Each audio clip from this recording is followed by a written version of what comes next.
This is a review of Creature of the Night by Kate Thompson. The instant Bobby sees the abandoned Skoda model. And does recording of Creature of the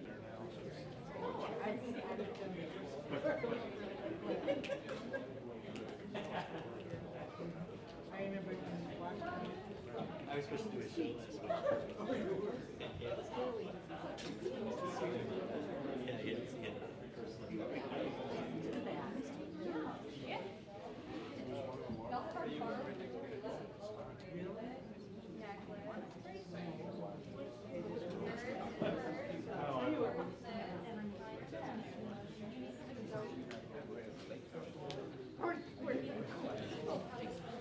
City Clerk, would you call the roll?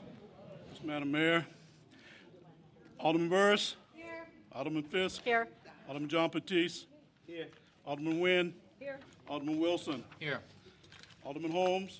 Here. Alderman Tindem. Here. Alderman Grover. Here. Alderman Rainey. Here. 9-0, madam. We have a quorum. Welcome to the Monday, March 8th, 2010 meeting of the Evanston City Council. The first agenda item is the mayor's public announcements, and the first one is not good news. I attended the press conference with Mayor Daley this morning on gun control, and everyone seems to be confirming that Governor Quinn will be suggesting a $300 million cut in the money going to cities, and the amount that Evanston would be cut as a result if his plan goes through would be $1,600,000. It is a long way from going through, but please feel free to call Julie Hamos, Jeff Schoenberg, Robin Gable, and let them know that we cannot sustain a cut of that size. I do believe there will be some cut, but not that size, I hope. At any rate, Mayor Daley was wonderful and immediately protested it when asked a question about it.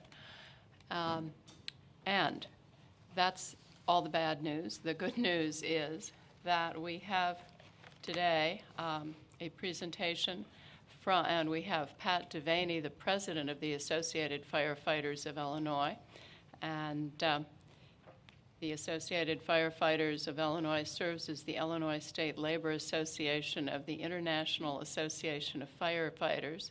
The AFFI represents nearly 180 locals, which are the collective bargaining agents for over 14,500 full-time professional firefighters and retired members who are serving or have served in cities and fire districts throughout the state of Illinois. As the chairman of the, well, you're not the chairman of the legislative committee, as the president of the firefighters, Mr. Devaney has worked closely with legislation in Springfield and would like to present us with a perspective on pension issues in Illinois. Please come up, and the mic is yours. Thank you very much, Mayor, for that kind introduction. And I have to work with our public relations person. I'm proud to announce that we are up to 200 locals across the state and 15,000 members, but that was the information that was given to you. I've had the opportunity to meet the mayor and several of the aldermen here tonight, and in the same vein that I'm encouraged that you offered us the opportunity to come in and talk to you about this very important issue, I also would like to relay to the audience and anybody who might be watching that the vested interest that your elected officials have shown in public safety here in Evanston and coming out and participating in the firefighters, going through and seeing the type of work that they did several months ago in a fire ops program that they were put on, that shows that you care about the safety of the citizens in the community, and we really appreciate those efforts. Tonight, we're going to talk about, I'm here to talk about something that has been very controversial and I believe will continue to be until we can get our arms around this problem, but pension reform here in Illinois. And something that you may find surprising is that the Firefighters Union wholeheartedly supports and joins you in the efforts to reform public pensions, particularly downstate police and fire pensions in Illinois. The sticking point that we seem to have trouble getting by is what type of reforms are necessary in the system. And although I'm not here to point fingers, and I believe we need to be proactive and look forward into the future and find the solutions that's going to keep these funds solvent, the funds that provide the retirement security, the only retirement security for a workforce that doesn't get Social Security in the years after they serve the community throughout their career. I believe we really need to look forward and understand exactly what type of reforms are necessary. And to look forward, I think we need to understand where we are today and where we've been. Believe it or not, we're in the third year of pension reform negotiations in Springfield. Our group provides the advocacy for all the professional firefighters in Illinois. And we have made progress. 2 years ago, there was a comprehensive reform package that was introduced by the Illinois Municipal League, and it was passed and became a public act. It did a variety of things, including adding transparency to the pension system and making sure the people who are managing our money were disclosing everything, and we were maximizing our investment returns and being charged the lowest fees. But the two most important things that it addressed, it required any new benefit changes in the future, something that the municipal groups point to as the sole problem in the system, to go through a thorough analysis as to what the impact that would be on local communities like yours. Any benefit change that's proposed in the General Assembly now has to have a cost impact analysis done and a detailed dollar amount as to what the impact that is going to be on the local pension form. It was something that was very important to the municipalities, to the local units of government. We understood that. We understood the concerns because of the history of pensions, and it's something that we agreed to. The second provision, which we believe is equally important, was it mandated that COGFA, the Commission on Government Forecasting and Accountability, a state agency, do a detailed analysis of the downstate police and fire pension funds, something that had never been done before. The 5 statewide funds, every year there's analysis and it determines the fiscal health of those funds. For downstate police and fire, that had never been done by an objective, third-party, impartial state agency. In the report, it examined a number of things. The most important thing that it did is it wanted to figure out exactly what the problems that existed that got us some of the funds into the condition where we are today. And I say some of the funds because out of the 650 police and downstate police and fire funds, we have people at funding levels all over the spectrum, all operating under the same guidelines identified by state statute. We have some funds that are 100% funded. We have some funds that are below 20% funded. So somewhere along the way, we have lost our ways and there's been some problems. So COGFA's charge was to identify what caused that. They were to do it by doing an aggregate analysis statewide as some of the basic funding levels, whether they were increased and decreased over the last 5 years, and what they assumed caused that increase or decrease. But even more importantly, and what I want to touch on real quickly, is they did an in-depth analysis of 10 funds in the state, 5 downstate police and 5 downstate fire. Unfortunately, they weren't able to do Evanston, but their findings are remarkably similar to the findings in your, I believe, Blue Ribbon Committee report that was issued several years ago that identified perhaps some of the challenges that you'd faced here in Evanston. The goal, again, was to determine what has caused the problems in some of our funds. And what we found, the report was produced for the first time in January and it's going to be produced every 2 years from now on.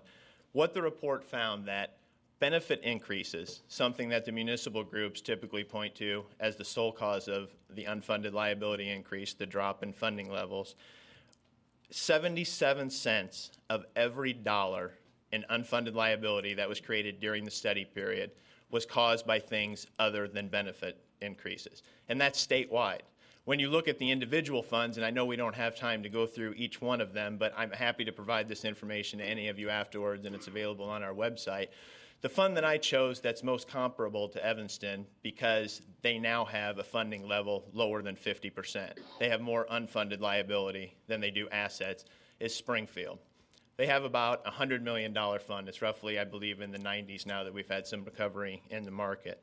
And in Springfield, what we found is that only 16 cents of every dollar was caused by any changes to benefits. That was in the fire fund. In the police fund, they've had no benefit changes during the study period, and there wasn't a single penny of unfunded liability created in that fund due to benefit increases. What did the COGFA report find? That the main causes of the increase in unfunded liability were several things. One was the market. Everyone, whether you were in a 401k, defined contribution, regardless of what type of investment vehicle you were in, everybody was hurt by what happened in the market over the last several years. So that's something that we've all lived with. The two things that were within our control, and they identified as failures in some of the systems, were improper actuarial assumptions, particularly inflating the amount they were going to assume they were going to return on their money in the future. And secondly, just failure to make a statutory contribution.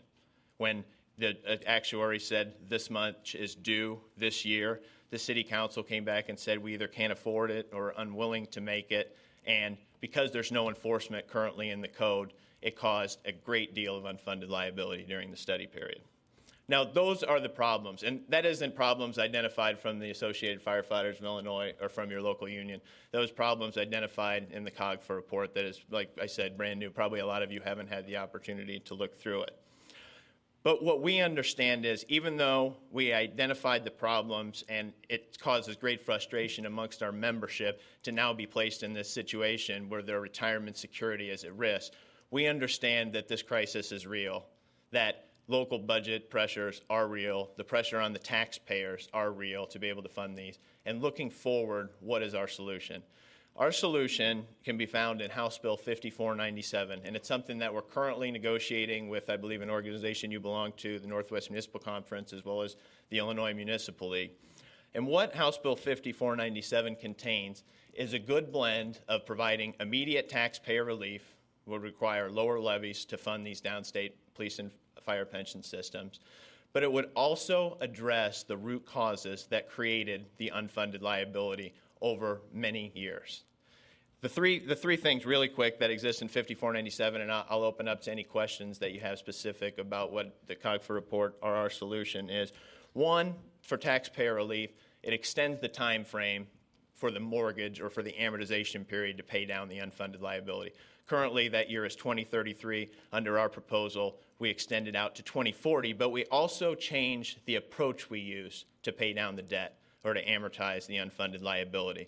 Instead of it being every year, any unfunded liability, the closer you get, what we're experiencing right now, halfway through the cycle, the payments inflate dramatically.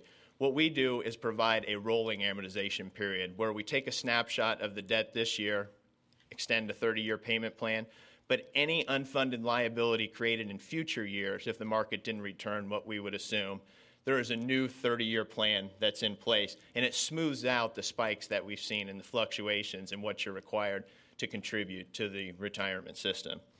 The second thing, and what I identified, or what COGFA identified as one of the root causes, is it closes the loophole to allow people and to allow actuaries to use irresponsible assumptions to base their annual contribution. And it does that by tying it to our regulatory agency. The Department of Insurance does an actuarial evaluation every year where they use assumptions to figure out what Evanston is supposed to levy next year to meet their pension obligations. They currently use a 7% investment return assumption. Something we believe is a little bit high, but it's reasonable and conservative. We even give another 0.5% under our plan where someone can assume up to 7.5%, which is very difficult for the downstate police and fire pension systems to realize because of our restricted investment ability. The third thing that it does, and I don't know if this would be applicable here in Evanston, but certainly in many of our communities or some of our communities around the state, is it provides some enforcement authority in the comptroller's office to when someone chooses to not make a statutory contribution, it allows the comptroller's office to come in and require that local unit of government to make the contribution. All of these things together would lower what the requirement would be next year and in subsequent years, but it would also provide for long-term solvency to our plans, which I believe is everyone's goal, on both the employer side and the employee side. The last point I wanted to make is you are very, very fortunate. We have 200 locals. I have the opportunity and am very pleased that I'm able to go around and speak to many city councils, speak to many local unions. And the group here in Evanston is one of the finest group of people, and I think that attests to the relationship many of you have and the services they provide to the city. And although they have a business a job to do, to work with you on various issues, within shaping your budget and how they operate, I guarantee you, in talking to them and looking out into the audience and seeing several of them here tonight, I guarantee you their number one priority, as in all of our locals across the state, is to provide the absolute best service to the citizens in Evanston and to protect the life and property of those. So I know we're going to be able to reach a solution in the pension issues that we're currently facing, and to continue to provide the service that they wish to. How we go about getting there is somewhat of a challenge, but I'm here on behalf of all 15,000 members in Illinois to tell you we are committed to working with you, all of the different communities and your advocacy groups in Springfield, to accomplish that goal. So thank you. Thank you. I really appreciate your coming here. I do not want to leave this conversation without having said, though, that I do believe that adding to the benefits does add to the costs, and that as the state legislature has added to benefits, costs have gone up. And I read the COGFA, well, I haven't read the COGFA report recently, but interpretations of the COGFA report can differ, and I agree with you completely that we have a wonderful union and a wonderful fire department. I also still appreciate your coming, but I still believe that we need a different system for new hires for their pensions, because I don't see any way that we will resolve this problem, which I agree with you, we will resolve it, and I'm more than delighted that you're here. But I still believe that we need a two-tier system for new hires, or I don't see a way to fulfill the promise that I feel that we're making to new hires, that there will be a pension available for them. I'm afraid that if we continue with the current system, that 20, 30 years from now, there will be people who won't have their pensions paid. So I feel a little like the president of General Motors or something, seeing a pension system that simply isn't going to be workable in 20 years. So I agree with you, we're going to work on it and we're going to fix it, but I don't think we're quite together yet on what will make the numbers work. But I appreciate your coming. Thank you very much. And we will get together and make it work. All right. Thank you. Does anyone have any? Okay, moving right along. City Manager, do you have? Yes, Madam Mayor, members of the council, good evening. Two presentations. First, I'd like to ask Mary Johns, our library director, to come and talk about Teen Tech Week. Madam Mayor, members of the council, we're happy to have with us tonight several teens from our Teen Advisory Board to share with you some information about Teen Tech Week, the theme of which is learn, create, and share. So we have three teens who are going to share with you some of the things they have created and ways that they learn using the technology that's available at the library. And Christy Chandler Stahl is our youth services librarian, and she will be in charge of the projector presentation, and each of our teens will have a portion of that to share with you.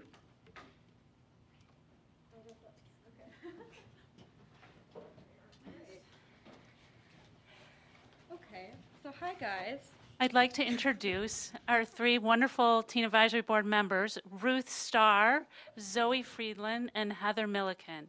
And they're going to share with you the many wonderful ways that we use technology in the library and in ways that we find very meaningful in the Evanston community.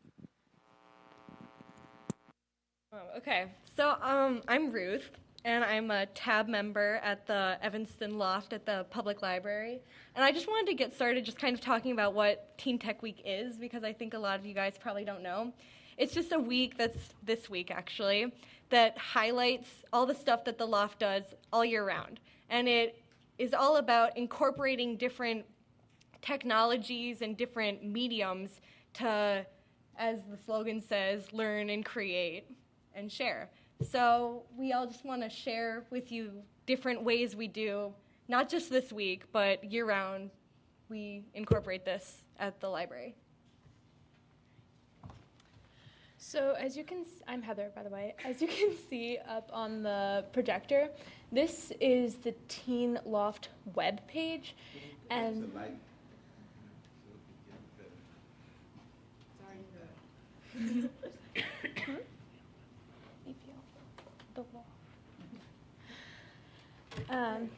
so this is the Loft section of the EPL website, and this is where we have all the announcements for things that are coming up. This is where we show books and like some new titles.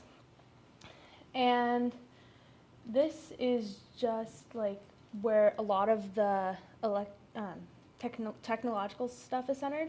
You can talk to librarians.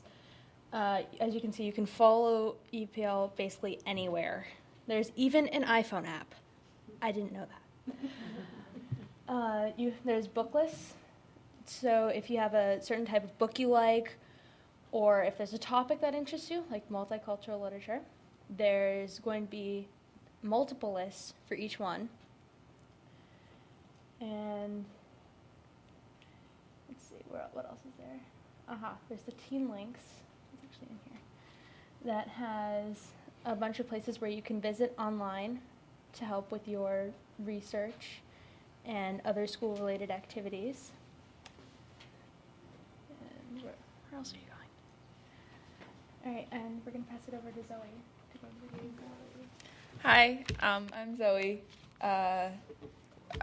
If from the EPL page, you can go to the virtual loft, which is our website at eplteen.wordpress.com.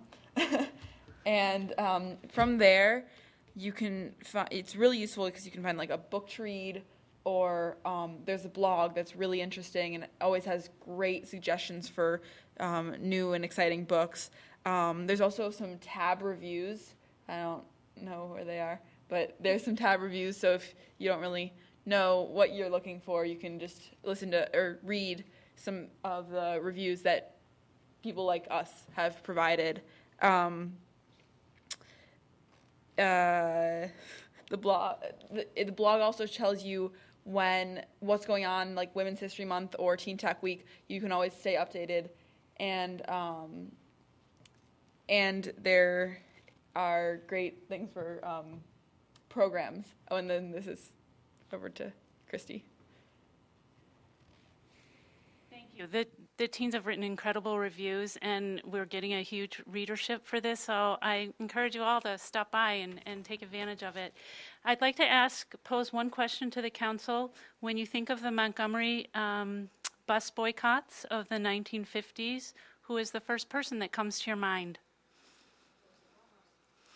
Rosa Parks is who we all generally think of, but one of the things, and this is very much center to, we use the blog to really communicate what we feel is very meaningful information. Social networking isn't just chatting, and we really want to pass on information that we think is at the heart of our mission at the library.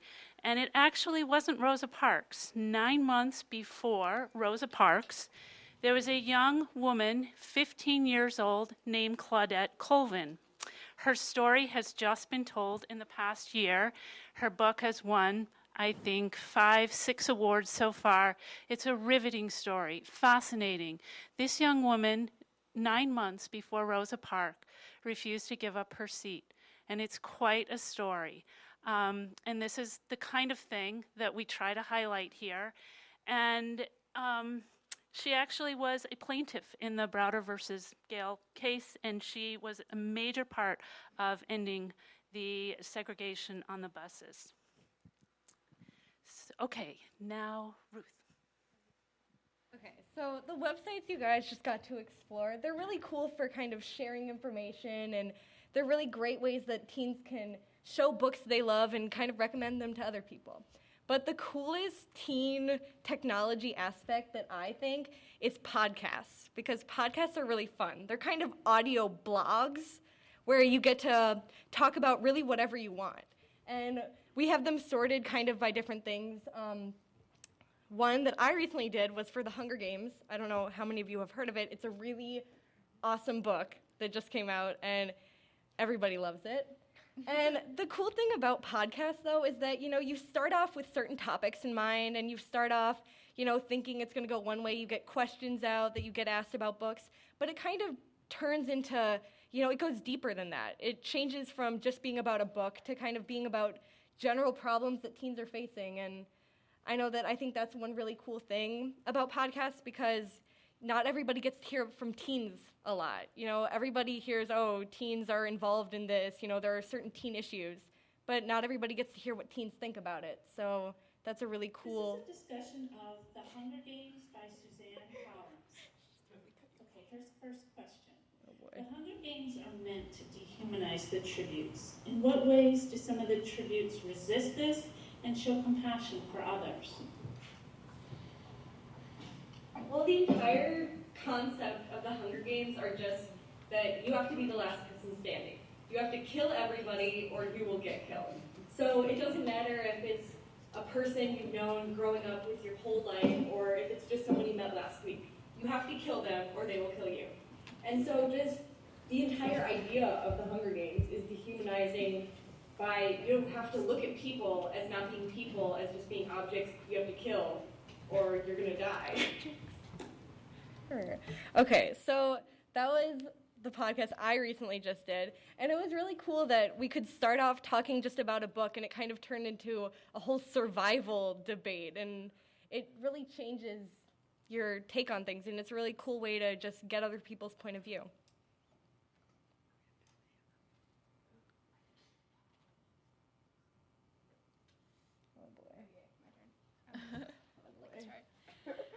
So Ruth mentioned how we use podcasts. I have to say, I think my favorite part is when we do the videos. This is one we did that actually came close to winning an award, but yeah. Ruth is a star.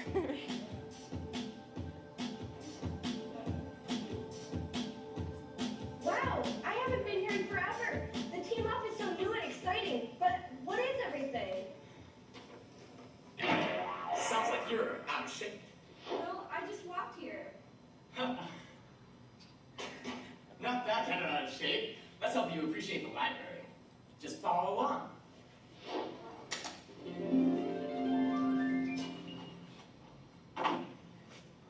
Hey!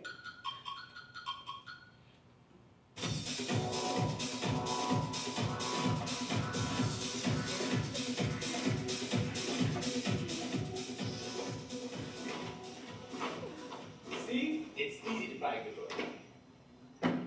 Step 1. Go to the bookshelf, scan the books, and choose them. Stand and shout and choose one!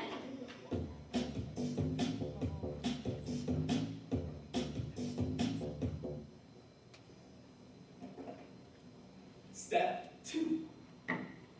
Find tab recommends and read the summary. Find a tab recommends and read the summary.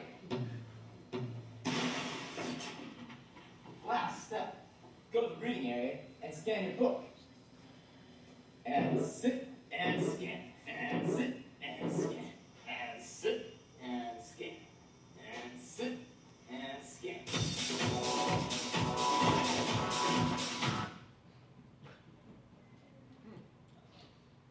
Thank you so much. There are many ways that we like to impart information, and sometimes it's very serious, and sometimes it's a whole lot of fun. Thanks.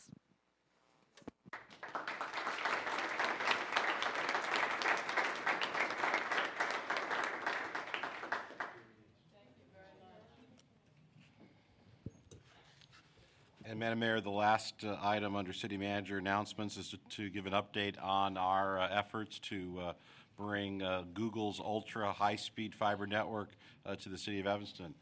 Those of you may be following in the news, some communities are taking this to new heights. I believe Madison, Wisconsin is promising to name their born babies after Google. The city of Topeka, Kansas has changed their name to Google for the month of March. I am pleased to report that the city of Evanston has no such plans. However, we are moving forward. We are bringing together community members. We sort of have a grassroots group of residents who have come together to work on this project.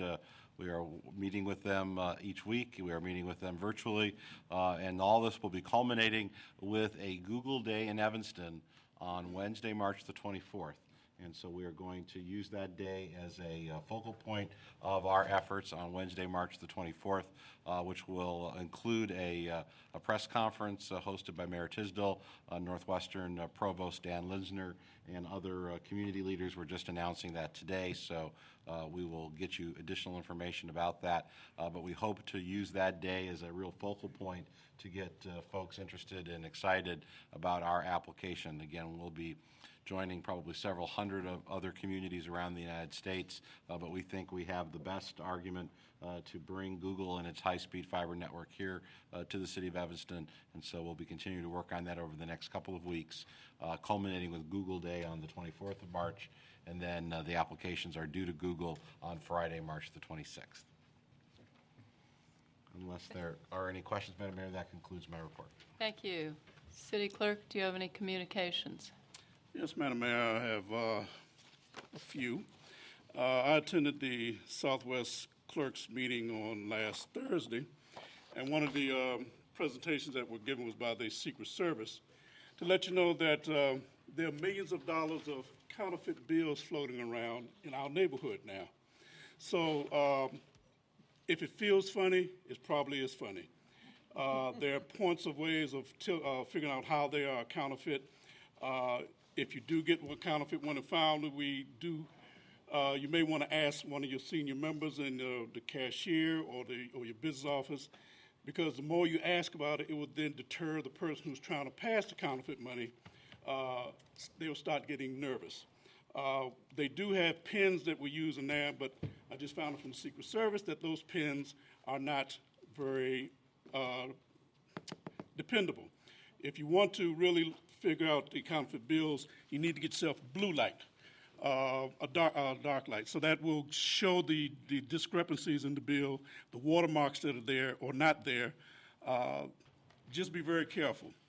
The only place you don't have to worry about getting counterfeit bills are from the ATM machines. You can also get counterfeit bills from the banks. So before you leave the bank, check your bills, make sure they're right, because if you go out and then come back in, they would think that you traded those bills for the new bills. So be very careful of the counterfeit bills that are going around there. That's my announcements for today. Mayor? Thank you, I guess, City Clerk. Next is special order of business, City Manager's safety goal. Yes, Madam Mayor, members of the council, at your November 10, 2009 meeting, the council had a discussion fleshing out your goal dealing with safety issues in the city of Evanston for the year 2010. We'd like this evening to give an update on many of those programs. In your packet is a listing of the issues that were identified at the November meeting, and they really fall into three departmental categories. Many of them are projects being worked on by our Public Works Department. Many of them are projects being worked on by our Police Department. The issue of gun control will be addressed by our City Attorney, Grant Farrar. There is, however, the first item on the list that I'd like to talk about, and that is addressing youth issues. There's been was concern when the council first discussed this back in November about how we could look at that in a more comprehensive manner. With this new budget that has been adopted with the year starting on March 1, we have taken all of the focus of our various youth programs around the city and put that into our Parks, Recreation, and Community Services Department. I'll be coming back to you at your next meeting on March 22nd to talk more broadly about some of the issues that are facing our Parks Department and ask that the council choose several of them for areas of focus in the coming year. And one of those that will be recommended is our youth services. I think that would probably be appropriate for the council to have a special meeting over the next couple of months to talk about the various programs that we have and to get a work plan identified by the council to deal with specifically youth issues citywide. So we will save the beginnings of that discussion for your next meeting, and tonight instead focus on the issues from our public works, police, and law departments. So, Madam Mayor, members of the council, unless there's any initial questions, I'd like to ask Suzette Robinson, our interim public works director, to move forward. Suzette?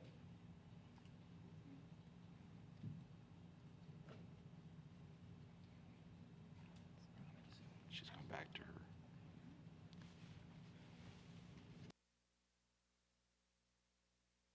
Good evening. Good evening. Actually, Paul and Rajiv will be doing the presentation this evening on the safety goal. So I'm going to ask them.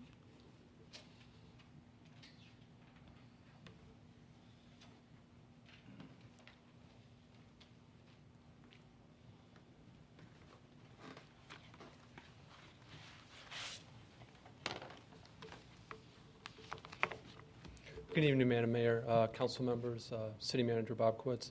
I'm Paul Schneider. I'm the city engineer. This evening, we've been asked to present some of our ideas along the way we plan to address some of the council's safety goals that have been set out for us. I want to start off by looking at some of our pedestrian initiatives that we want to take.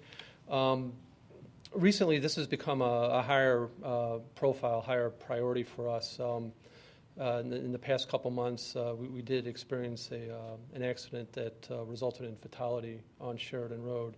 And even recently, there's been several other incidents between pedestrians and motor vehicles. And we really need to educate people and get the word out that, pedestrians, if they're crossing at an uncontrolled location, they have to yield the right-of-way to motor vehicles. If, on the other hand, the pedestrian is crossing in a right-of-way, state law requires the motor vehicles to yield to that pedestrian. And we've got to find a good way to get that out and educate both our motorists and our pedestrians on that issue if we want to move forward. Some of the things that we're looking at, making better use of some of the media outlets that we have, the Channel 16. I know Alderman Wilson had brought up the idea of a contest to promote safety that we could exploit on those outlets. Certainly, we need to work more closely with the school districts, both the high school and the elementary district. I think Suzette's made it a point to us that we need to be more proactive, more aggressive in our work with them. So. One of the other things that we want to do is to install some warning signs at the entrances to the city, reminding motorists and encouraging them to yield to pedestrians that are in the crosswalk. And you'll see some of this a little bit later. And also, as I mentioned before, I know Alderman Wilson had brought forth the idea of a public service announcement along the lines of safety that certainly we want to move forward on. The second thing we want to look at then is enforcement. And I know Suzette's talked with Chief Ennington a little bit about this, and we feel that we really kind of need to publicize enforcement in the same way that we do with our safety belt roadblocks, maybe at the beginning of any school year. In the first couple weeks, try and practice the same type of approach at our school crosswalks and see if we can get the message across a little bit better. And also, throughout the school year, have a couple random days of enforcement, too, just to make sure that the message stays out there in the community. The other portion of this is the engineering side of this. And again, I think we want to go through and evaluate locations, especially the uncontrolled locations for new crosswalks where they currently don't exist. Wherever locations meet the MUTCD, the Manual of Uniform Traffic Control Device warrants, we certainly want to consider those locations for pedestrian traffic signals.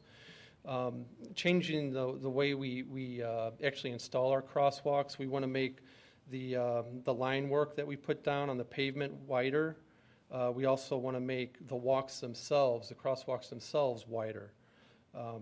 We're also looking to install contrast markings, and I'll ask Alderman Fisk to kind of pass this down. And this was something Suzette actually kind of brought to my attention, I think, in some of her previous work with airports about if you have markings on older deteriorated pavement, you can highlight that by simply painting contrast dark colored markings right adjacent to it and make those markings pop a little bit better.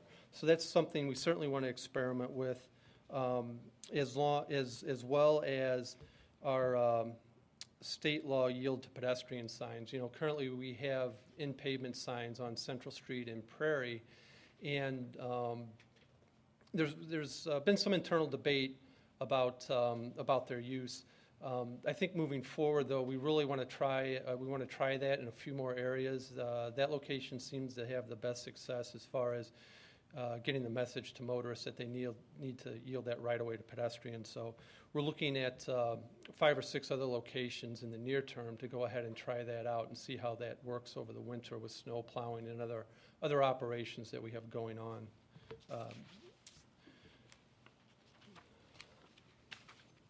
And really to kind of get the idea across a little bit, and this is something you're going to be seeing a little bit more on our Sheridan Road projects as they move forward. We are looking at enhancing our crosswalks, and the idea is to get motorists to recognize that they have to yield. And what we're really looking at doing is putting forth some additional signing that's right. I guess it's not going to work for me. Right in the vicinity, as well as some additional markings. Oh, never mind. As well as some additional markings. You'll see some tiger, shark teeth style markings on the pavement that really kind of indicate to the motorists where they should yield to pedestrians.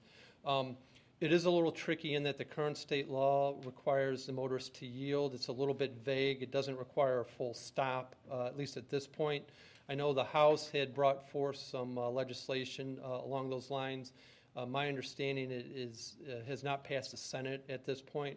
So we're still dealing with the fact of the matter that we live in a yield state. One of the other ways to enhance this particular layout, Rajiv, can we get the bump out? Is where we have parking, we have the opportunity to bump, what we call bump out the curb pavement. And what that allows is the pedestrian to have a shorter crossing and the pedestrian to get out a lot closer to the roadway so that they can be seen by the traffic and that they can see traffic coming at a greater distance. These are some of the signs that I had mentioned. The sign to the left telling the motorists where they need to yield for the pedestrian. The sign in the middle, that's the similar sign that's actually in the street, in the middle of the street, and really is the most obvious one. And then the other sign that we were talking about is a sign that we would propose to put at the city entrances, just reminding motorists as they enter the city of Evanston that, you know, we enforce the state law to yield to pedestrians. Another component of the safety goal is the Safe Routes to School program. And this is a program that's been out a couple years. It wasn't funded this past year, but it's certainly something that we want to pursue and take advantage of. And again, this is one Suzette's asked us to be more proactive with the school districts. Currently, we've had discussions with them, but it's never really led anywhere. So certainly we're going to make a more concerted effort to try and follow through with them. And the goal of this then is to actually complete a district-wide school travel plan that we can then present to the state and actually request grant funding on. Again, this past year it wasn't funded, but in previous years it had been. And indications are that at some future point we would be able to tap into those funds again. And I want to point out also We did get some extra help on this. Alderman Grover's intern, Christian, did some research at the Park Ridge as a model for us and gave us some valuable information. So thanks to Christian for that work. The funding we would apply for could pay for education, encouragement, enforcement, engineering, those types of things.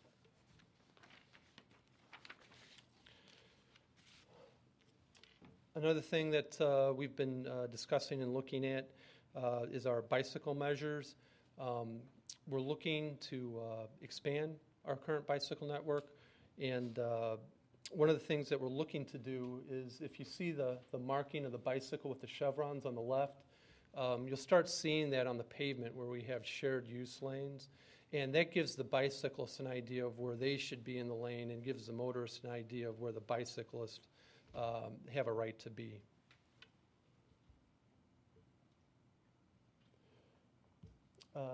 The other memo that was in the packet you got really discusses a more specific issue, and this is the Oakton corridor. Next year, or I'm sorry, actually this year, we're looking at a project on Oakton between Hartray and Dodge. And one of the things that we're looking at there is, because we have such severe backup in the peak hours of the evening, is adding a right turn lane for the eastbound Oakton to southbound Dodge. Now, in order to do that, we actually have to widen the physical pavement by 4 feet. There'll be 1 foot to the north and 3 feet to the south, and it will require some restriping. So what we're looking at with that is the section from Gray where we already have bump outs for the crosswalk. From that location all the way to Dodge during the weekdays would basically become a long right turn lane. We would eliminate parking from that area. It's about 15 parking spaces during the weekdays, the school year. So we really want to get the right turning vehicles. They make up about 25% of the traffic going through that, going eastbound through the intersection. We want to be able to take them out of the through lane so that the through vehicles can continue eastbound while the right turning vehicles and then can continue on their way. One of the other issues involved with that is, with the school crossing right there, we feel that by taking the right turners out of that through lane, they won't feel pressure to try and push their way through the intersection on whether it's a green light with students potentially crossing east and west, or whether it's a red light. The current situation is there's no right turns on red from 7 to 7. We're proposing that it stay like that for the time being as we implement this. And we're also looking at extending the left turn lane. One of the issues we have out on Oakton is the truck route stops at Dodge. And trucks obviously continue to go through Dodge, and we're looking to sign that better, but in order to really make it operate, we've got to really give those trucks an opportunity to be able to turn left and right on Dodge, which is a north-south truck route. So one of the improvements we're looking at is making that eastbound left turn lane more accommodating to truck vehicles and for their turning. Rajiv, one more. Again, noting that we do have a situation where we are going to be proposing a right turn lane right by the school.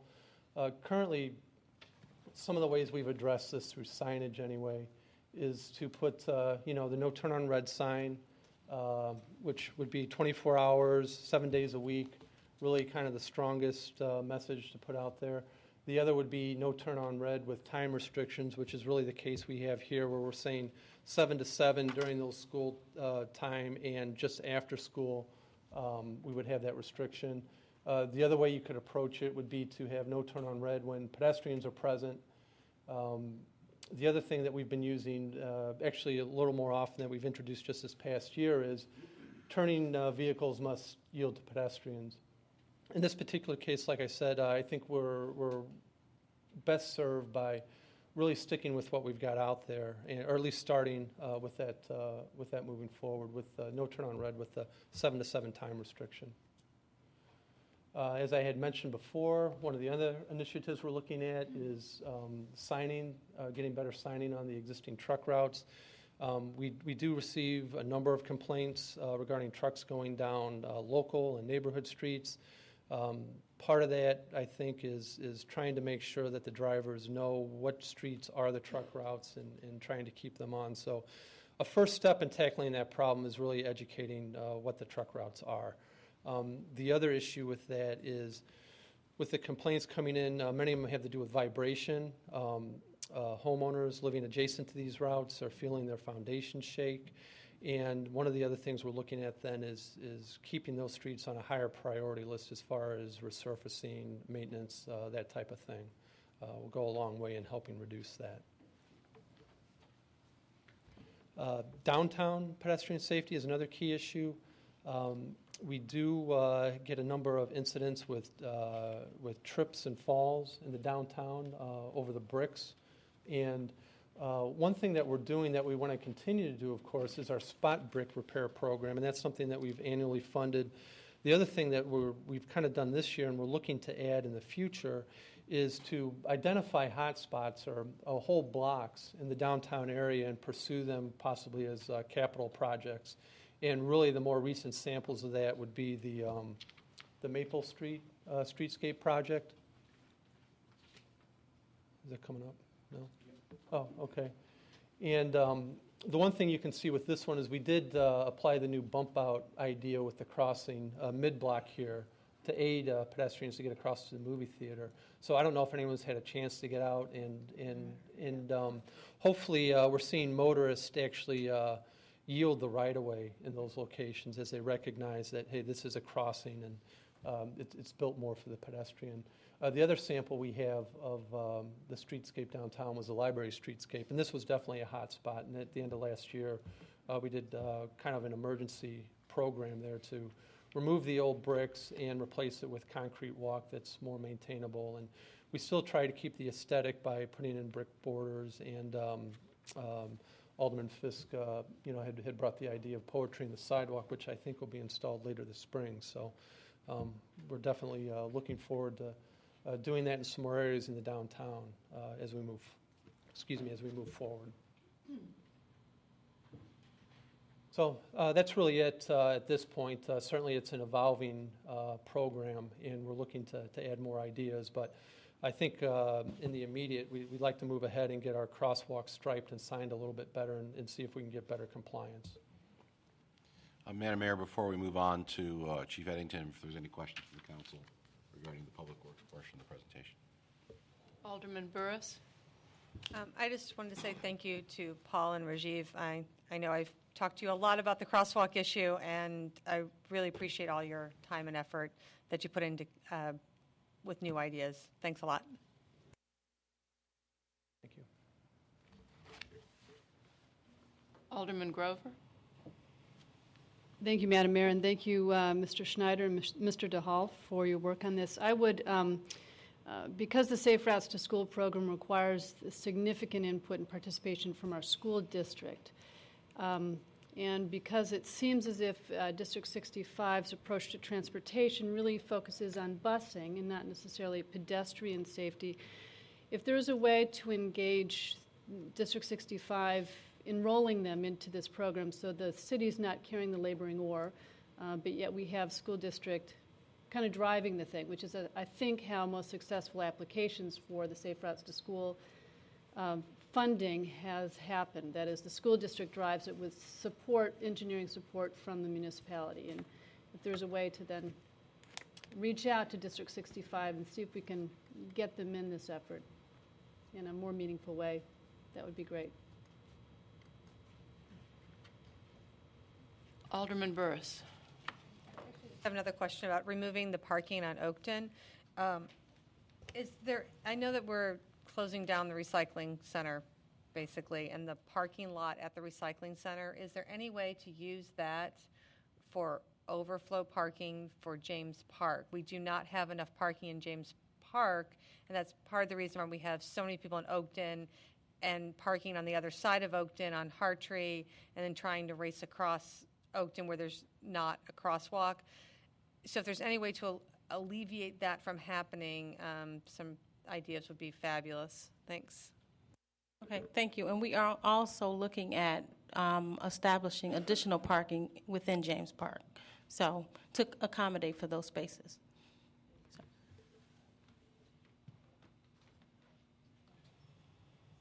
All right, Madam Mayor, if there's no other comments or questions, Chief Eddington. Good evening, Mrs. Mayor, members of the council. The safety goals articulated by the council were somewhat wide-ranging. I think Paul has done an excellent job in covering two of the traditional 3 E's in traffic enforcement, engineering, education, and the enforcement component. The enforcement component we usually handle by directed patrol. Some of the efforts you may be familiar with in the last several weeks is since the since the 1st of March, we've issued 17 citations for speeding in school crossing zones. Also, over the weekend, with IDOT grant funding, we ran a saturation DUI patrol, which resulted in 2 arrests for DUIs, one's for driving under the influence of drugs, a second misdemeanor arrest for controlled substance, and 19 traffic citations. So as we focus on those traffic concerns that you have, we can have our traffic unit target their efforts for that enforcement. The other safety goals were extremely wide-ranging. I'd like to focus just quickly on 2 areas. One is the enhancement and continued work with Neighborhood Watch and other community-interested groups. There are over 50 organized Neighborhood Watch or community groups in the city that the police department regularly interacts with. We believe that this will be a key component in going forward to ensuring neighborhood safety, marshaling those volunteer citizen resources to set the tone that they want in their neighborhoods. Commander Gunther and his PST team do an excellent job with that communication, and I'm looking forward to continued benefits from those efforts.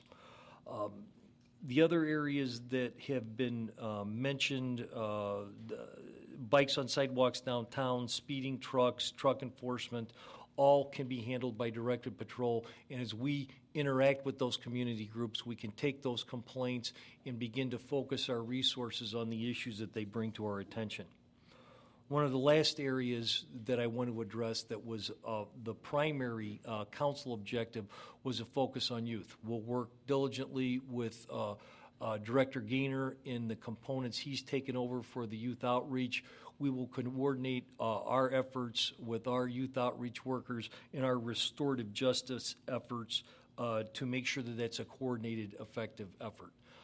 This is a brief overview of what we perceive to be your safety goals and how we can address them. And if you have any questions, I'd be happy to answer them. Seeing none, I'd like to suggest one thing. At least my goal for youth would be to have something for the teenagers in this town to do, particularly on a weekend in the evening. They seem to have the same problem that they've had for 30 years, which is nothing to do. I know we're working. I have great faith in Alderman Rainey and Alderman Burris getting a bowling alley into town. But one of the things that they would like is not to have something from 4 to 5 on a Saturday afternoon that they have to sign up for and then pay $70 to go to. But they'd like some place where they could hang out with friends and be safe and play basketball and have a spot to just talk. Yeah, so that's the kind of thing, at least that the teenagers who spoke with me for 3 hours at Evanston High School are looking for. I understand, Mrs. Mayor, and we will coordinate our efforts with Director Gaynor in those recreational opportunities to make sure once those sites are established that they are safe and there's no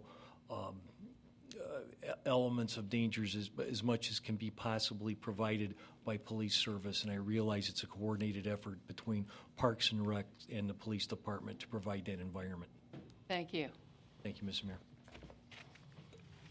And then, Madam Mayor, members of the council, the last piece is dealing with gun control. As you, I'm sure, are aware, one specific court case before the United States Supreme Court.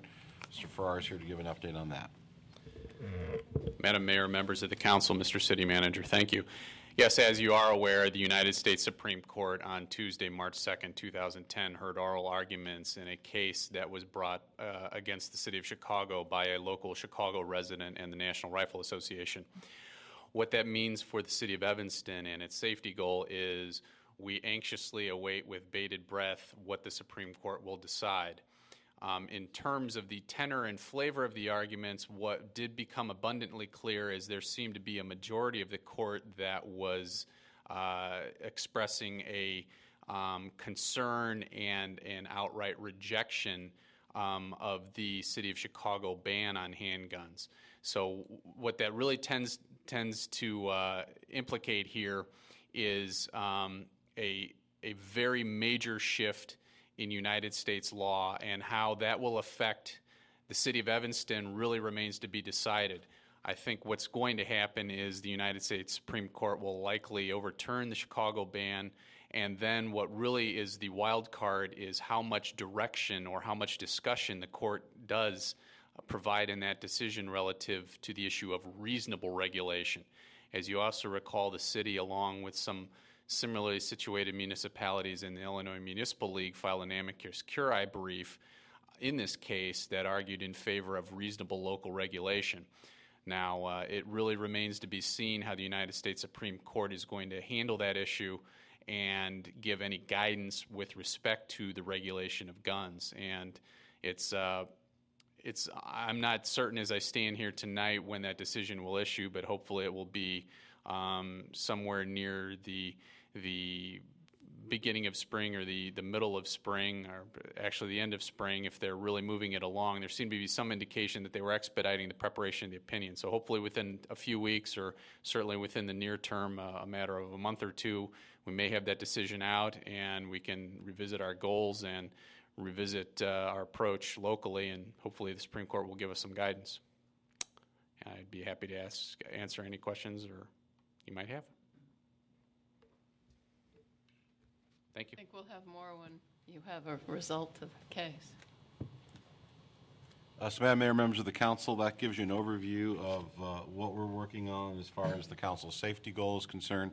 Unless there's any additional direction, we will continue forward in the areas that we discussed this evening. And if there is no additional discussion, we'd like to move on to the next special order business, and that is regarding a draft request for qualifications to design, build, operate, and finance a new ICE center at Crown Park, AKA the Robert Crown Center. Doug Gaynor, our Parks and Recreation Community Services Director, is here. You have in your packet a very lengthy request for qualification. Our hope this evening is to walk through that document with you, to get any feedback that you may have about the document, and then we would move forward to issue it shortly to the widest group possible. We're targeting specific publications that folks that not only are interested in these kind of public-private partnerships, but also specifically in the United States and Canada entities that operate ICE centers. So unless there's any initial questions, Mr. Gaynor, good evening. Thank you, members of council, Madam Mayor. You have the memo that we submitted, and basically the staff recommendation is for council to approve the public release of the subject RFQ, which I'm going to walk through what I hope are the high points only of a document that is 391 pages with all of its exhibits, and an appointment of 3 council members to join the project's procurement selection subcommittee. The RFQ is the first of a 2-step procurement process intended to pre-qualify entities capable of executing this project both technically and financially. If the city successfully pre-qualifies one or more of the entities as a result of this initial step, a request for proposal will be issued to pre-qualified respondents in order to obtain firm proposals for project execution.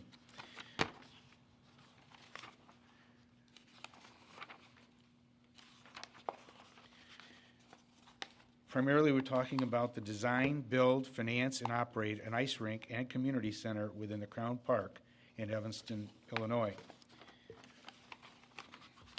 Ultimately, we would like to have developed a comprehensive development agreement. This agreement would include the design and build project, invest equity, and provide financing for the project, operate and maintain the project, and collect revenues from users of the project for a maximum period to be specified in the RFP, subject to any revenue sharing or upfront concession payment to the city. The Comprehensive Development Agreement, the CDA, will require ongoing coordination and involvement with the city to ensure project acceptance from both a community and public agency perspective. And please, at any time, if there's any questions that you have, just I'm not going to be looking up much, so just interrupt me and I'll try to answer or add or delete any comments that you have, as this is a draft. The project should include a variety of components geared toward multi-sport, recreational, and community activities.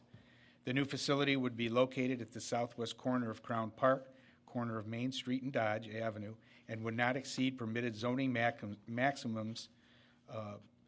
Demolition of the existing Crown Center would be included only after the new facility was up and in operation.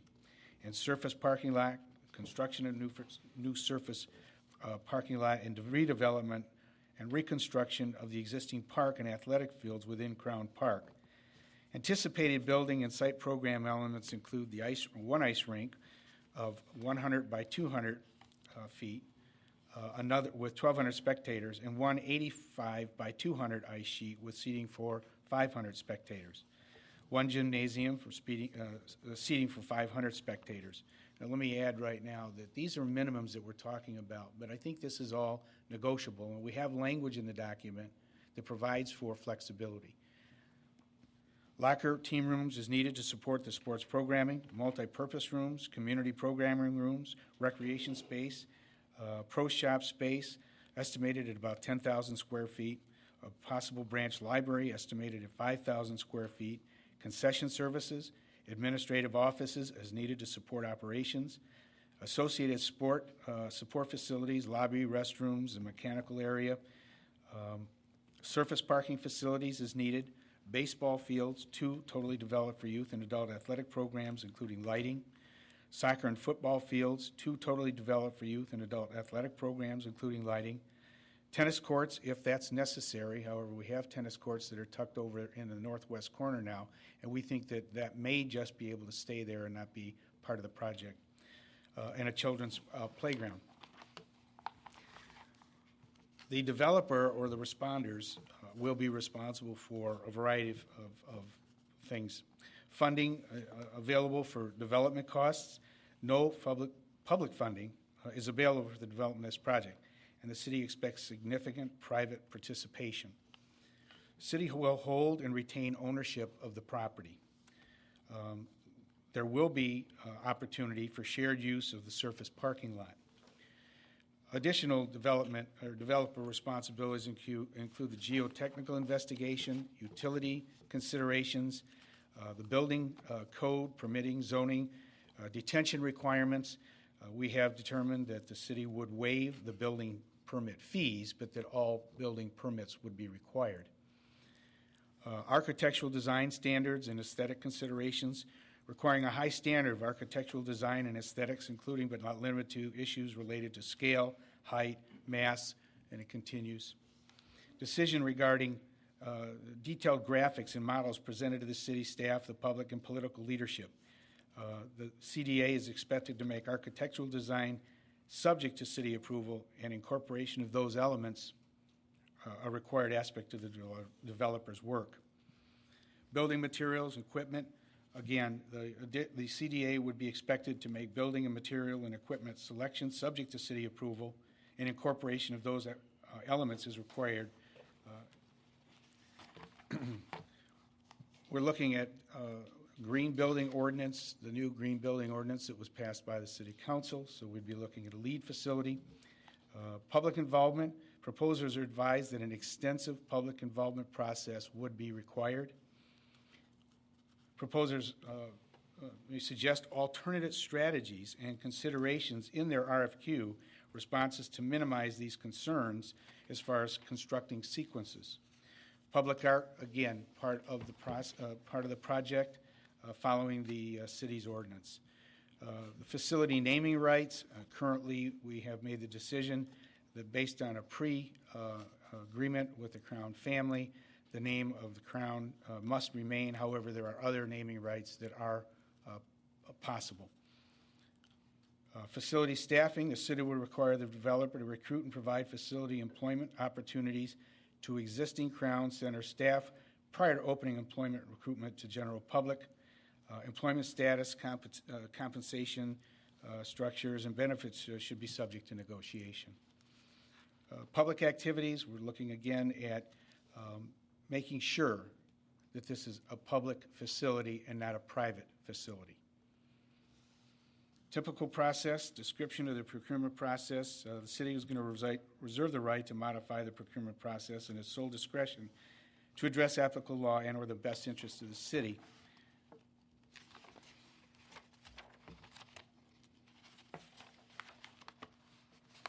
We'll be following the MWEBE requirements, the LEP requirements.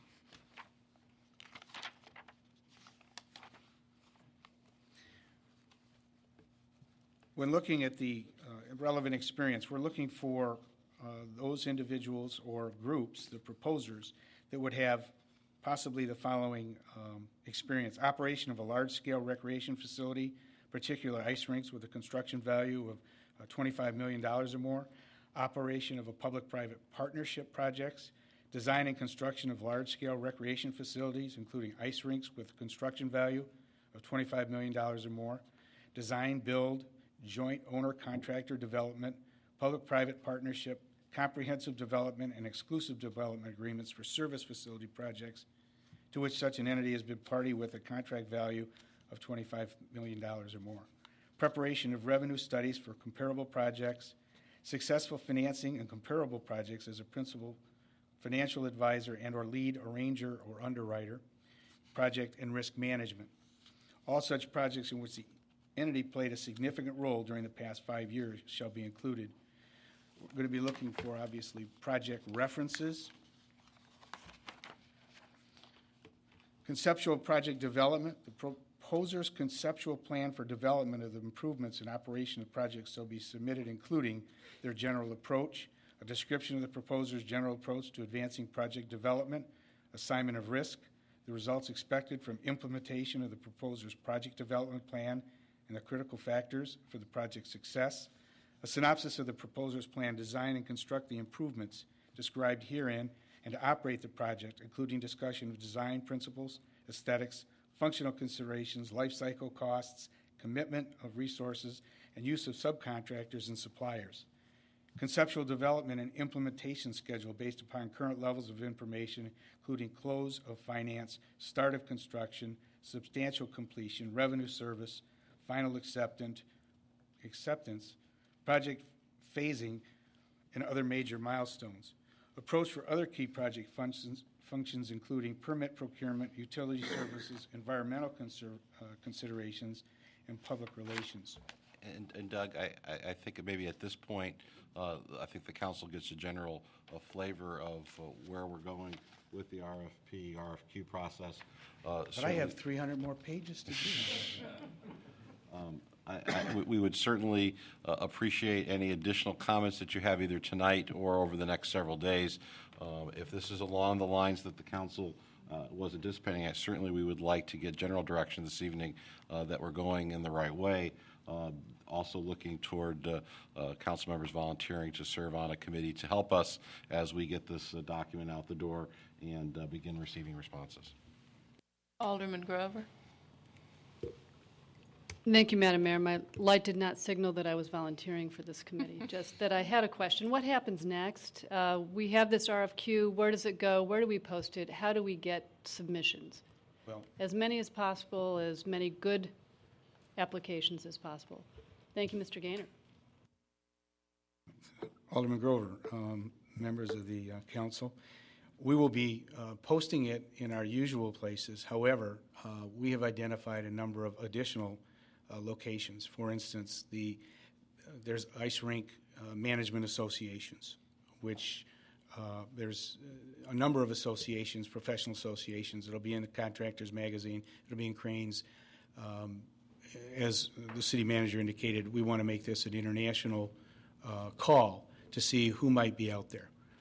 So we're going to be turning over pretty much every rock we can to provide this information out. Alderman Burris?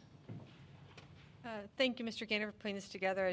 As you know, I brought this, probably been championing this since last summer, and I appreciate the amount of detail that you put into the RFQ, and look forward to reading the proposals as they come in. Appreciate it. I would like to mention that Stephanie Levine, who's here as our project manager and landscape architect, has been the point person on that, and is really the person that's done the research and put most of this together. Alderman Wilson? It looks great, and sign me up for the committee if I can volunteer. You just did. Alderman Fisk? Thank you, Madam Mayor. Doug, can you tell me where the closest comparable facility would be that would match what we're looking for? Probably in Skokie, I think. I'm not sure that it would be comparable, but it's close. They have a nice arena. And it was a public-private partnership as well? No. Okay. To our knowledge, we have not been able to find a comparable project. Okay. There was a period, I'm sorry. Yeah. End of sentence. Yeah, that was what I was wondering. Thanks. Alderman Jean-Baptiste? I just think that the aldermen of the 9th, 2nd, and 4th Ward ought to be the committee to drive this. Yeah. We agree with you. Make it happen. Yeah. Second. All in favor, you're it, Lionel. Alderman Burris. Alderman Fisk, just to respond to your question, you might want, Buffalo Grove has dual ice rinks with lockers and other facilities. I don't think it's a public-private partnership, but you can check it out, see what that looks like. And also the city of Darien did something similar of a public-private partnership. That's much more of a haul to get to. And I just spent a lot of time in ice rinks since like the last 20 years, so that's the only reason I know. But happy to do a tour of ice rinks around town if we all around our area. We missed you at the last Olympics. And Madam Mayor, Alderman Burris, we fully suspect that Canada is going to be a place that we can find some models as well. So I think we want to look to the best we can, but as Mr. Gaynor mentioned, we may ourselves become the model. Some days.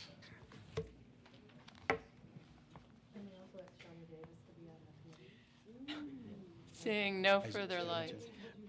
Yeah, you want. Seeing that somebody mentioned. We'd like Shawnee Davis on the committee, too.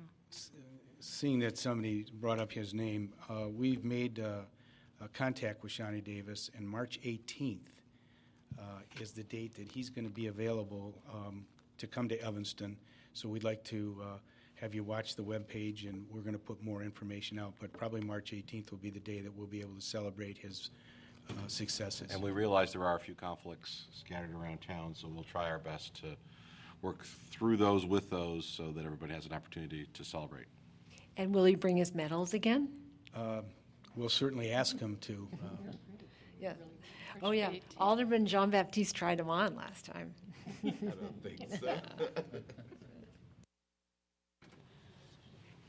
Thank you, Doug. Next on the agenda is citizen comment. Mr. O'Connor, you are the only speaker.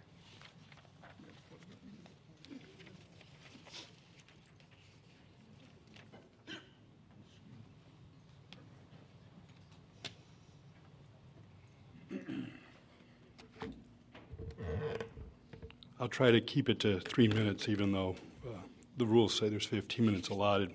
Good evening. Kevin O'Connor, 1227 and a half, Isabella. I stood before the previous city council a little over a year ago and stated that the city of Evanston was bankrupt to the tune of $1.5 million due to one-time revenue being used to close the budget gap. I was told by then Mayor Morton that that was this year's problem. Well, it was almost $10 million deficit this year, plus the ever-increasing $150 million plus for our police and fire pension funding. Let's update to this year. The mayoral State of the City address can only be viewed charitably as a state of denial. The city that we all love so well is not doing well. Nowhere in the address is there found any accountability for the fiscal mess the city finds itself in. The, quote, Great Recession is mentioned twice as the cause of our problems, and those of all other cities. Unfortunately, this is more like the Great Deception. Our problems did not originate out of nowhere, and there isn't a large enough amount of convenient amnesia to cover that fact up. 4 aldermen and our current mayor have yet to take ownership for the fiscal disaster that we find ourselves in, which occurred on their watch. Unfortunately, only 1 alderman had the courage to speak the truth that the revenue projections are too rosy and that more will have to be cut from the city's budget going forward. The media, both print and online, have been more lapdog than watchdog in their coverage. The voters have turned out in too small of numbers to hold our elected officials accountable and to provide consequences to them. In fact, our politicians have asked their bosses, i.e. the citizens, for help on the budget committee, etc. This is a form of double taxation. The politicians create the problems with our tax dollars and then beg the citizens to help solve them. Therefore, why do we need our elected officials? Finally, speaking of citizens voters, I was deeply disturbed by the audacity of some on this council to lecture the citizens on what subject they were tired of hearing about during the recent budget workshops, namely the library system. One would think that the citizens get to decide what's most important to them. The citizens should always be reminded that we have over $500,000 to give to developers to privatize profit, socialize risk in our budget, but not enough to fund our library system. Talk about misplaced priorities. Is that the Evanston we truly want? I ask you. Thank you. Thank you. That concludes citizen comment. Alderman Rainey, could we have the consent agenda? Thank you, Madam Mayor. First, I would ask council approval of the minutes of the special budget workshop of February 20th, approval of the minutes of the regular city council meeting of February 22nd. Alderman Rainey, I have a correction to the minutes. Oh, I'm sorry. I'll need to take it off the consent agenda. Which minutes? Very small correction to The 20th or 22nd? the 22nd. Okay, well, we'll just take those off. Moving right along. Administration Public Works Committee requests your approval of the Evanston payroll through February 28 in the amount of $2,414,316.95. We request your approval also of the Evanston bills for last fiscal year amounting to $460,886.80. In this fiscal year through March 9, in the amount of $448,659.20. We ask your approval also of the Green Bay Road landscape maintenance bid to KGI Landscaping in the amount of $59,113. Approval is requested for a 1-year contract extension for purchase of granule materials from G&L Contractors in the amount of $51,370.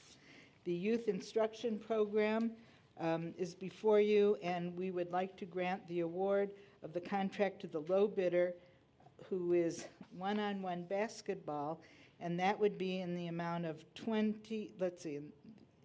it's a contract with a renewal period, a 3-year contract, and the amount generated in the first year is considered to be $25,000, of which $16,000 would go to the vendor, the remainder to the city, with a net revenue for that year of $6,500. So actually, there's a revenue in addition to an expense item there. We ask your approval of the award of the agreement for valuation of the Evanston Waterworks property from Burris and McDonald in the amount of $24,000. They did this work in 2006, and this has to do with pricing water for the Northwest Water Commission. A 3.5 is the 2010 Cured in Place Sewer Rehab Contract A, and that is, the low bidder is In Situ Form Technologies in the amount of $129,574. Fleet Service is requesting a contract for tire mounting, recapping, and repair service in the amount of $30,000 to the low bidder, Pomps Tire Service. Revision to the street sweeping program is off the council agenda and will be addressed by the committee chair. Next, approval of the revision to the Sherman Plaza Self-Park Upper Deck Parking Pilot Program through the removal of the 9:30 a.m. constraint that we placed on it at a previous meeting. Next is Resolution 8R10. That has been removed from the consent agenda and will be addressed by the committee chair. A4.1 is also removed from the consent agenda and will be addressed by the committee chair. A5 authorizes the city manager to execute an amendment to the easement agreement with Mather Lifeways for certain easements necessary for the construction of the planned development approved by Ordinance 5006. The committee also agreed later that we would recommend suspending the rules for action. Item A6 is Ordinance 13010, which decreases the number of Class S liquor licenses for stained glass, resulting from a change in the way they're doing business operations. Ordinance 14010 increases the number of Class B liquor licenses for Stained Glass Limited. That is for action also. Ordinance 16010 amends Title 8, Chapter 5.5 of the City Code, solid waste hauling licenses, revising the solid waste franchise with the addition of recycling requirements for multifamily buildings of 5 units or more served by MSWF to provide a minimum of a free 95-gallon recycling cart for use by its occupants. This is for action. Then we have Planning Development Committee.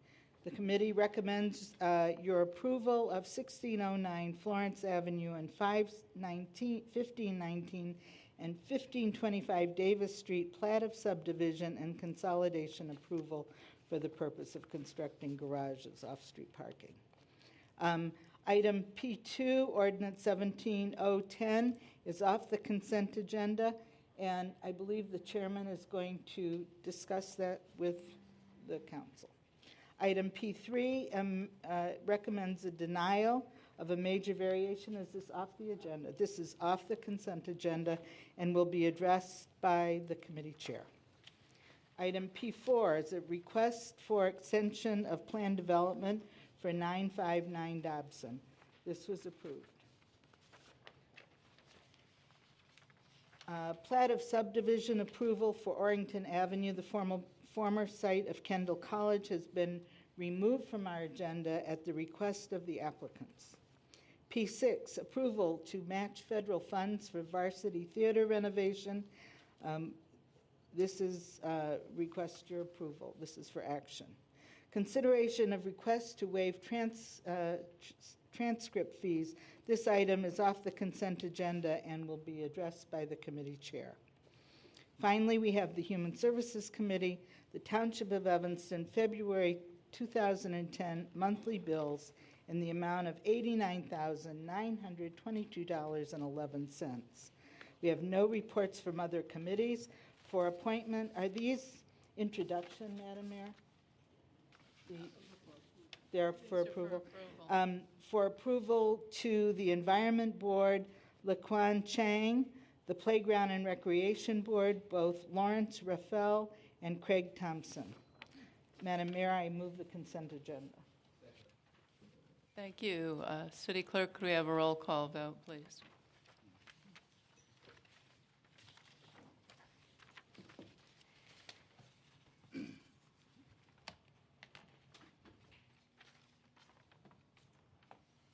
Alderman Burris. Aye. Alderman Fisk. Aye. Alderman John Batiste. Alderman Nguyen. Aye. Alderman Wilson. Aye. Alderman Holmes. Aye. Alderman Tindem. Aye. Alderman Grover. Aye. Alderman Rainey. Aye. 9-0, the consent agenda passes. Alderman Rainey, I guess the first item is the minutes. Oh, yes, the minutes. Madam Mayor, I move council approval of the February 22nd minutes. Alderman Fisk? My only correction is on page 8. Sorry, my only correction to this is on page 8, line 2, meeting with neighbors, and on 1900 Sherman, not 1800 Sherman.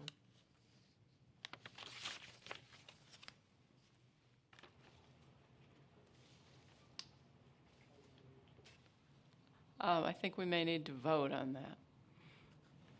Could you make it a motion? Yes, I approve the minutes as amended. Thank you. All in favor? Aye. Opposed? Motion passes. Thank you. Alderman Rainey? Okey-dokey. Let's see, two. A little mixed up here. All right. Let's see. The first item that was removed from the consent agenda was item A4, let's see. No. 37. 37. 37. Vision of street sweeping program. Street sweeping. You have it right here. Sorry about that. Okay. Item 37, revision to the street sweeping program. The committee had a variety of concerns about it and felt that there were some parts of it we liked, some parts of it we didn't like, and we've asked staff to take that back and take a look at it. And we'll see if we can put together a meeting, a workshop-type meeting of all council members who would be interested in the issue to come together and figure out a way to move forward. We'll do that. Let's do that. It's hard to do a calendar with all these people. So if after the meeting, if you're interested in participating in that, please step into the Aldermanic Library and we'll come up with a date so that we can publish it. The community can see it as well.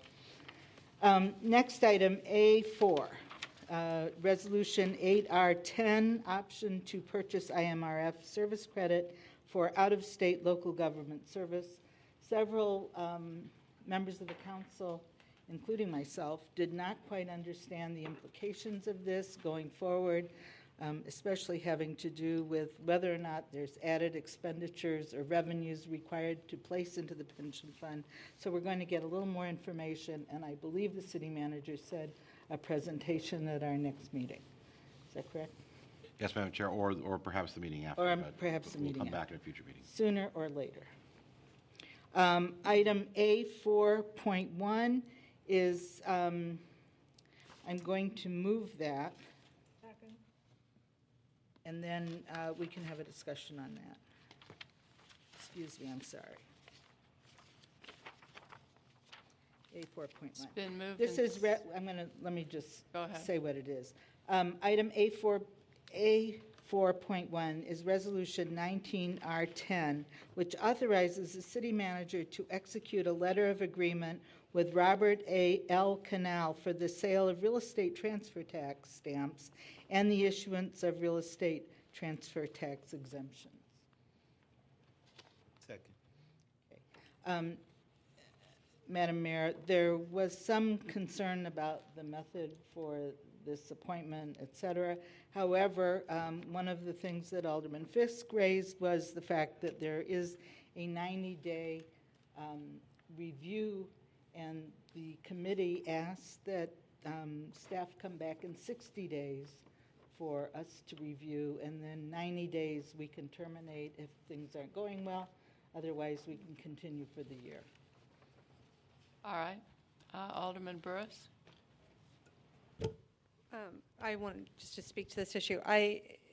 Normally, we go through a process of when we're putting contracts out or bidding or hiring someone that we look at a variety of people. I don't remember seeing this person's name previously or looking at other people that could possibly do this. And there's a lot of questions about this person works for another company full-time. This person is related to someone who's on staff here in the city. I just think that we need more of a vetting process before we award even 90 days or 60 days as a policy of good government. I just don't think we should just hire people word of mouth. We need more credentials. And in our packet, we didn't receive really any, we didn't receive a curriculum vitae, a resume about this person. So just my thoughts. Thank you. Seeing no other lights, Alderman Wilson. I only heard a portion of the discussion of AMPW, but there was some discussion on, there was some vetting process, correct? Was there any kind of background check, resumes collected, anything along those lines? I think what staff, my recollection is staff told us that this is we had a person, an attorney downtown who was handling all of our transfer stamps. Her firm went out of business, and so she decided to retire. She also was the person who served Skokie in the same capacity for downtown stamps. And Skokie, in the meantime, hired this gentleman to serve as their transfer tax person downtown. And it's my understanding from Grant Farrar's explanation that Grant himself interviewed the man. But I'm not sure I think what we did was we accepted Skokie's vetting, but he also interviewed him. He's an attorney, right? And the city clerk also is involved. Yes, Alderman. He's a licensed city attorney who does real estate work at Stewart Title. Clerk Green and I interviewed him. I also interviewed the Corporation Counsel for Skokie and reviewed his CV and his resume and had a number of conversations inquiring of his professional background and his caseload and his work in this area. And you're satisfied that he's selling transfer stamps, so it's I'm not satisfied the most complex thing in the world. I'm satisfied as to his competence to practice pursuant to the terms of this agreement. And he's charging the same rates that we were being charged previously? Correct. And there will be a bond? Yes. It is a bond, yeah. City clerk? Just to add to that, as Grant said, we both interviewed the gentleman. We were both pleased with what he presented to himself, and he did agree to accept the same fees that we had given Elaine Jacobson when she was doing the same process for us in the loop. Alderman Burris? So there was only one person interviewed. There wasn't a selection process. No one else was capable of bidding on this work or interviewing for this work. Once again, it just goes back to process and openness of hiring people in a professional manner versus just picking someone who knows someone else and interviewing one person, hiring. They may be qualified, but there may be someone more qualified. Once again, just being transparent and getting the best qualified people to come in here, I think, is what we need to strive for. Thank you. City clerk, did you? Okay. Being transparent is something that we are all trying to gravitate to. And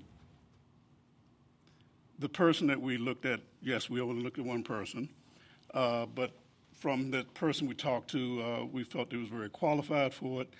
We were looking at a person that we could get in at a reasonable amount of time because Elaine Jacobson was leaving in the midst of her contract with us sooner than she expressed at the time she was going to leave. She was planning on staying to basically train or give the other person who was coming in some information of how she was running things. But because of the firm closing down, she decided she was going to leave a lot earlier. That left us with no one in the loop to assist with getting the transfer stamps for those attorneys who were working in the loop who had clients who had property here in Evanston. So that's why we moved with the person that the Skokie clerk had mentioned to us that they had looked into and hiring to do their stuff for them also. So that's where we stand. That's where we stood. Thank you. It's been moved and seconded, and I see one more light. Alderman Grover. Thank you, Madam Mayor, and thank you, Mr. Green. At $15 a transaction, what is this agreement worth? What's the total amount potentially based upon, say, this year's transfer tax transactions for $15 a transaction? What's the contract worth? Well, basically, if you look at the monthly report from yeah, all right. And I don't have mine in front of me. I have. I've already gave gave it to him. Okay. It's $160 a month. Yeah. Okay. Okay, she got her answer. Right. All right, once again, seeing no more lights, it's been moved and seconded. I'm going to call for a vote. All in favor, say aye. Aye. Opposed? Nay. There are 8 ayes and 1 nay. The motion passes. Alderman Rainey. Madam Mayor, I move to suspend the rules having to do with ordinance 15010. Second. Been moved and seconded. City Clerk, could we have a vote?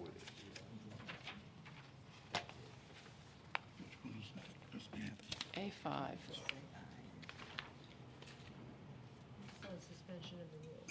This is on a suspension of the rules.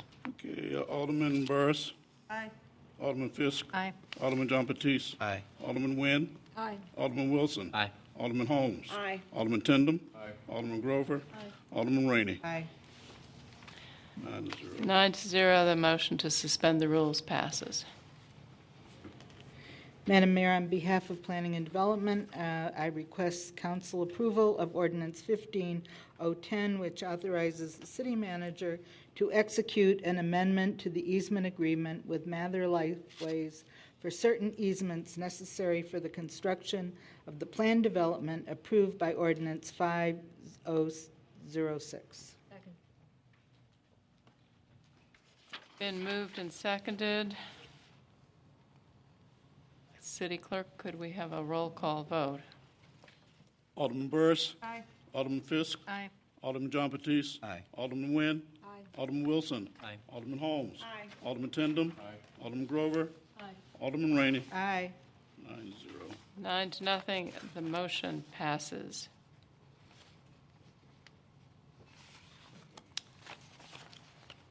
Alderman Rainey, does that conclude your report? Certainly does, yes. ma'am. Thank you. Alderman Nguyen, we have Planning and Development. Thank you, Madam Mayor. The first item is P2, Ordinance 17010. This is granting a special use for a Type 2 restaurant at 1729 Sherman Avenue, Jimmy John's.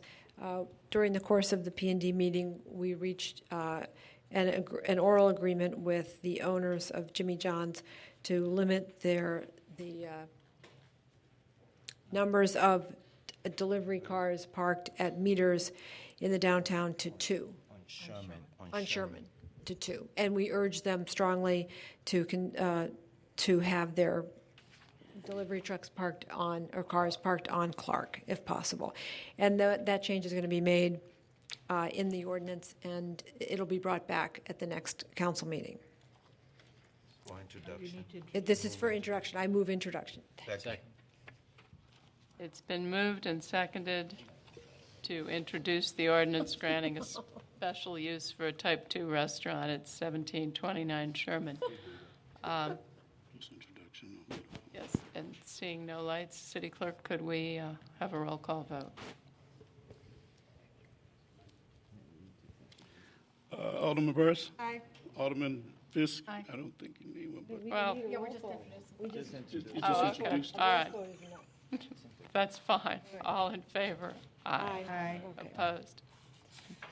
P3, recommended denial of major variance application for 2328 Isabella at the request of the 6th Ward Alderman has been held in committee. And we'll hear more about that at the next meeting.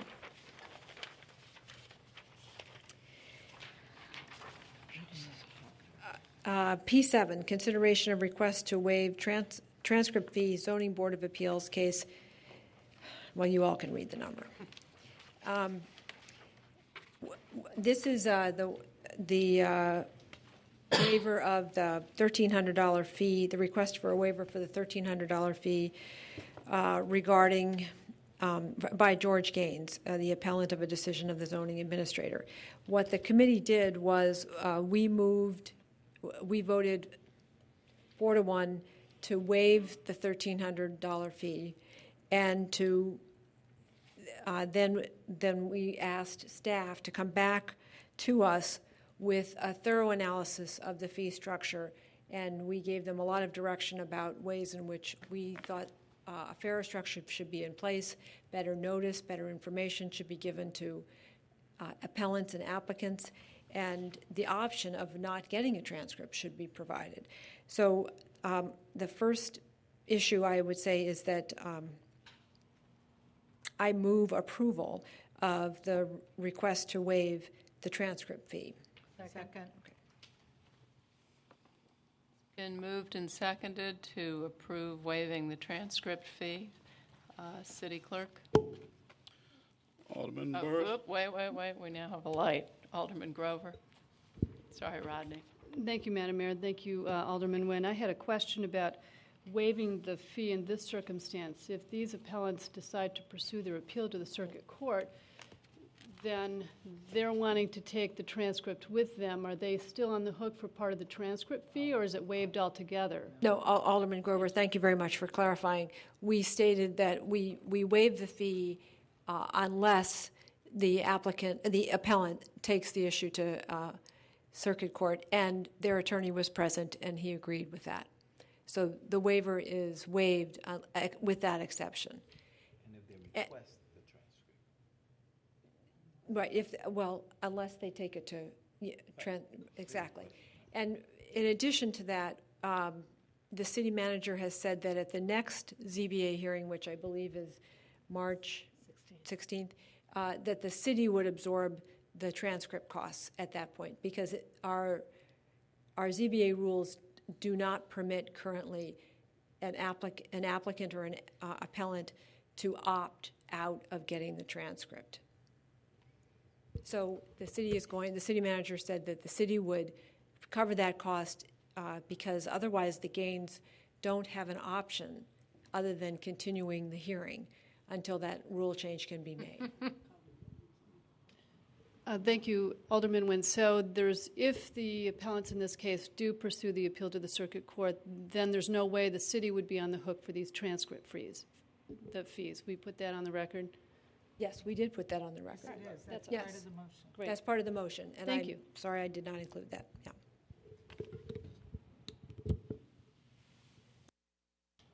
All right, it has been moved and seconded. City Clerk, could we have a roll call vote on the consideration request to waive the transcript fee?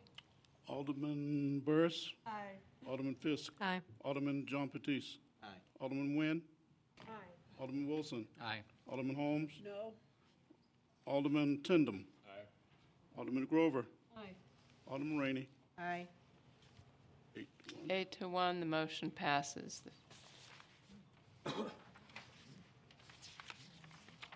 And call of the wards. Alderman Burris. No, pass, thank you. Alderman Fisk. Thank you, Madam Mayor. We had a very successful ward meeting last week, and thank you very much to all the city staff who attended. It's very, very helpful to have staff present, and I think they did a fabulous job. We do have a meeting. Madam Mayor, you'll have to try to help me remember the date. with the residents of 1900 Sherman, the Perlman Apartments, with the help and cooperation of the mayor and HACC staff. We have arrived at an agreement where the residents of that building who wish to stay in their units while the tuck pointing is proceeding may stay as long as they sign a waiver of liability, and those who wish to relocate may relocate with the help of HACC. So whatever date that meeting I'm is, looking. I think March 17th. Does that ring a bell? St. Patrick's A meeting St. with Patrick's residents Day. of 1900 Sherman. Okay, so Excellent. from 10 Excellent. a.m. to 12 noon on March 17th, we will be meeting with the residents. And thank you, Madam Mayor, for your assistance on that. Alderman Jean-Baptiste. No report, Madam Mayor. Alderman Nguyen. Just very briefly, I'd like to make note of the fact that today is International Women's Day, and I think it's significant for all of us to take note of the fact that a significant portion of the women who live on the earth are underfed, underhoused, and without work, and not completely in control of their lives. So I think, and there's it was 15 years ago in Beijing that they had the International Women's Conference, at which Hillary Clinton made a very powerful statement. And these are issues that are ongoing and may not be as present for us here in the United States, although there still are issues. And our children should be educated on how far they've come. Matthew, Wynn, Foster. And I just want to make note of that and to urge all of us to keep that in mind and recognize that these are issues that we all have to keep working on. Thank you. Thank you. Alderman Wilson. No report. Thank you. Alderman Holmes. No report. Thank you. Alderman Tendon. No report, thank you. Oh. Alderman Grover. No report. Thank you. Alderman Rainey. Madam Mayor, because we're about to enter into cable franchise negotiations, I would like to refer to the Rules Committee the establishment of a citizen aldermanic cable commission.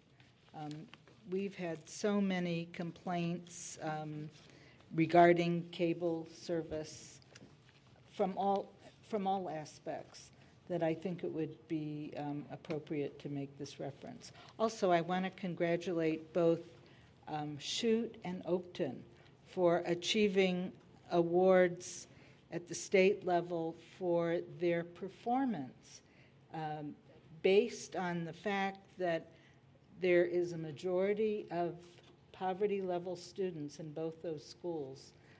Their performance has been noted as being exceptional. Thank you. We'll add that to the Rules Committee agenda. Thank you, Alderman Rainey. Thank you.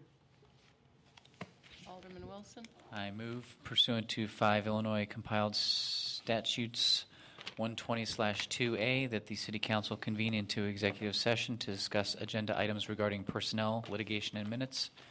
These agenda items are permitted subjects to be considered in executive session and are enumerated exceptions under the Open Meetings Act.